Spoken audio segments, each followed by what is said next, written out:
Now, if I said to you we're going wildlife photographing, and we're going to go to a hide, you might think, oh, right, like a bus shed, yeah, or a bus shelter made of wood, a shed, whatever, middle of nowhere, some soggy biscuits, some lukewarm tea, and just a load of sitting there in silence, right? Well, you'd be wrong, because this girl went all the way to Estonia and went to what is possibly the most bougiest, and I mean it's the most bougiest of hides. I had Wi-Fi, a conference room, my own little place to hide, 5 hides in one, wildlife less than a metre away from me, and hot food and constant coffee.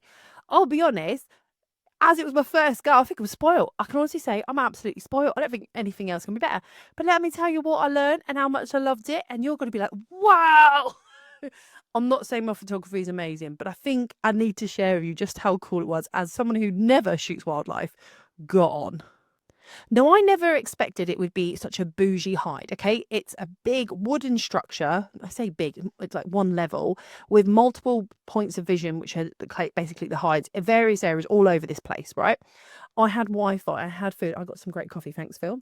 My mug that you gave me is around here somewhere, but I can't find it right now. And a massive conference room, so if you are looking to maybe host a chat there or do something, it's got stuff for you to do it, right? Now, I will say I was asked to go over there by Phil and his lovely partner Elaine, who own Wildlife Dreams. Now, the hide itself, I have done a video to show you more, so we'll put that up there for you. The hide itself is about 40 kilometers from the border with Russia, and it's on the edge of the nature reserve for Estonia, so where they are. So it's about 40 minutes from Tartu, 2.5 hours from Tallinn. So it's literally their land and then this protected land. They haven't done all the exploring on that. They've kept it really natural and it's amazing. And what's even better is that Phil is actually setting up a podcast YouTube area, a little bit more soundproofing. So content creators who are wildlife photographers or enthusiasts can then, if you like, do live streams from that area and have this amazing sound quality. And you're like, Khandie, why don't you do that? You're right. Now, as a portrait photographer, I will be very honest and tell you, I didn't think I was going to enjoy it. I don't want to sit around for ages waiting for something to arrive. I don't want to sit there. And don't get me wrong, there was rain on one of the days. It just kept raining and raining. And I was like, well, this is miserable until a raccoon dog arrived. Like, just went across and buzzards and owls and everything just started showing up. And I was just like, what?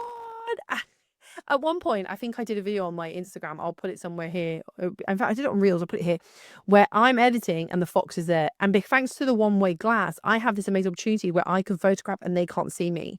It's fantastic. Yes, there was a day when we sat there and nothing happened because it was really heavy rain.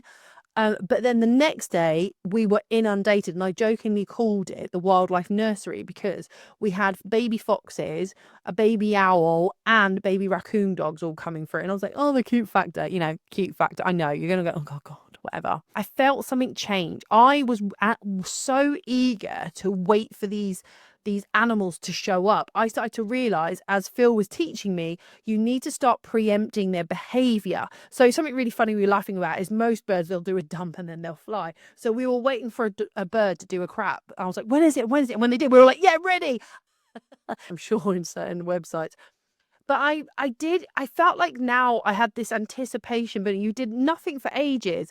And then the shot. I remember when I got the buzzard fighting shot, it's not amazing, but I was so excited that I got it because I kept missing him in flight.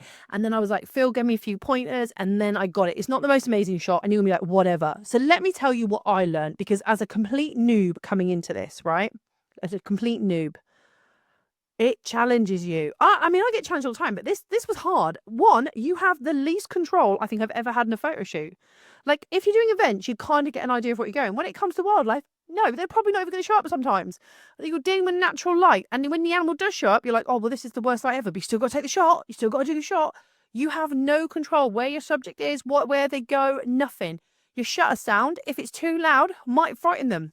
Your ISO, push it too far and the grain eats your detail, but you've got to push it so far because sometimes you're shooting in the evening. And don't even get me started on focus tracking. Don't.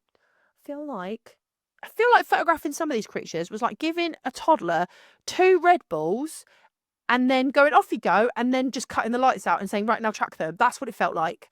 I learned loads. I think the best thing I learned from Phil was anticipating the behaviour of those creatures, knowing, and I wouldn't say I know it completely, but learning the animal patterns. and knowing where they might move, why they might react to light or to sound. And it's a balance of patience, instinct, there we go, and deep respect. You're not hunting for the picture. You know, you're kind of witnessing it. I don't know if that is that the right term. You're trying to witness the picture. That's what I'm trying to say. I will also say I stayed overnight in this hide, and sometimes at night I was laid in my little area, sleeping area, and I had the door shut, and I was just laid there, and you couldn't hear Phil snoring. I don't think that's how far away I couldn't even hear him. So that's how big this place is. And every now and then I would hear a rustle outside. Okay, and I'd be like, oh my god, what is it? What is it? And at one point, something very large went past the hide, and I was like, this is huge. You could hear it, and it pushed up against the hide. And although we're safe in there, I was like, oh, what is it? What is it? And in the morning when we got up, there was these track lines.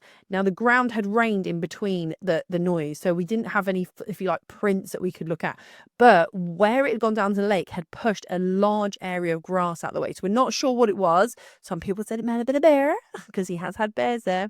But it was something very large. And the animals that did come in the days after did not make that much room. They didn't require that much room, so we don't know what it was. As much as I loved the hide and Phil being amazing, what I found a little odd, I'm gonna say this is gonna get me some hate, let me just prepare myself.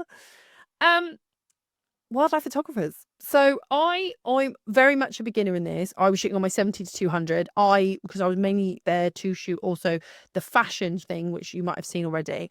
But Phil was really like, these are good, put them up. And I put them up and I was quite proud. And I did say that I was a beginner.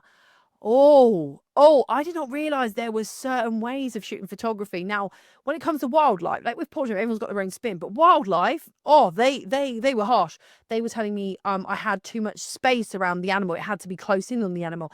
And I was using the wrong lens, and it's just a fox cub. Who cares? And I was a bit like, what? And then I realized that I liked my images more because I liked them, but also they were quite different to what I was seeing, because a lot of what I was seeing, I couldn't tell. It just felt like one bird picture of another because I couldn't see any environment. I know that's a style that people do, and I'm not trashing it. But for me, if I take a shot of a bird or an animal inside, I want to see a little bit more of the area they're in to remind me of where they were. And I found that as soon as I started showing a bit more, I started to attract those kind of photographers. Okay, and people started saying, it's really nice work, really well done.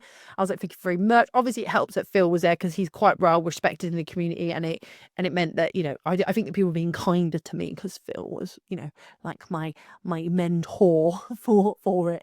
But yeah, I'm new and I was learning and I absolutely loved it. I don't know how to say it. Got hot sometimes, and after a while I was like, I don't know if I can keep doing this. And then a fox cub would arrive and I'd be like, oh my God, this is amazing. And then we'd watch it.